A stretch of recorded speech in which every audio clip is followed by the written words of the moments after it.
mubaza niwe mwisha niwe yamwicishije inkoni noneho ikintu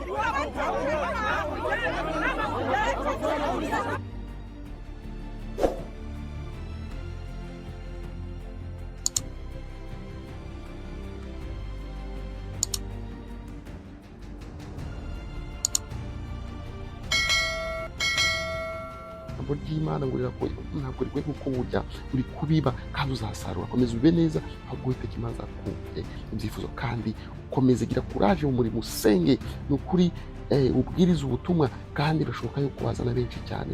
Ijuru si iryanjye njyenyine si iryawe wenyine mugenzi ahubwo ni irya twese. Reka dufatanye dusenyere umugozi umwe. Uwiteka Imana rebana abantu bose impuhwe n'urukundo. Ukoze subscribe muhereza umugisha utavangiye. Ndagushimiye ko byumvise. Izina rya Yesu Kristo umwami wacu. Amina.